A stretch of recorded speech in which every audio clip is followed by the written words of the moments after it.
It wasn't like the old days when rushing out to meet the Houston Oilers was like running into a mound of whipped cream. Nevertheless, the Broncos got to Dan Pastorini early just to keep him in the mind of those bad old days.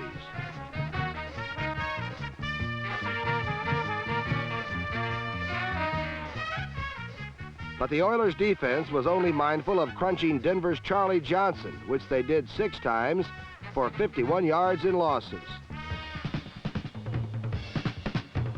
The newly ferocious Houston pass rush forced Johnson to dump the ball short and quick to receivers like number 42 Billy Van Heusen.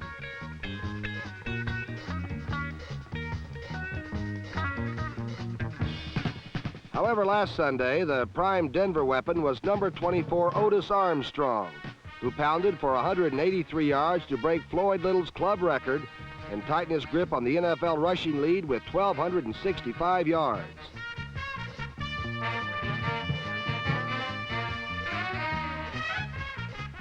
Armstrong gave the Broncos an early lead on a 10-yard burst, and Denver was never to be headed.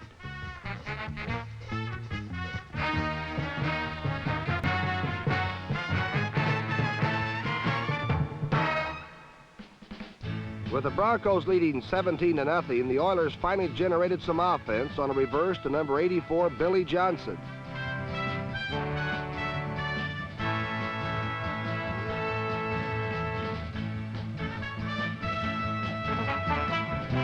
Johnson scooted 25 yards, which was enough to set up a 1-yard pop by Fred Willis, which made the score 17-7 Denver.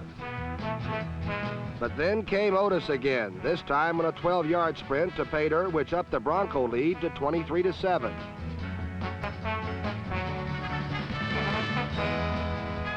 In former years, the Houston team would lay down and expire at this point in the ball game, but last Sunday they never gave up.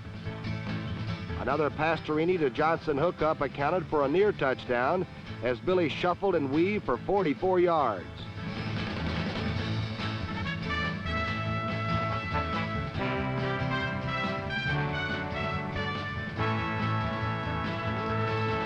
From there, Pastorini hit Jeff Queen in the end zone to make it close, 23-14.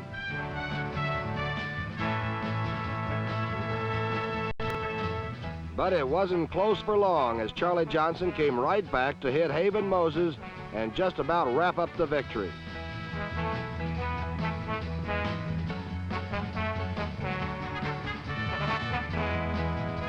All that was left was for Otis Armstrong to tie a big bow on the package, which he did with his 3rd touchdown of the day as Denver rode over Houston 37-14.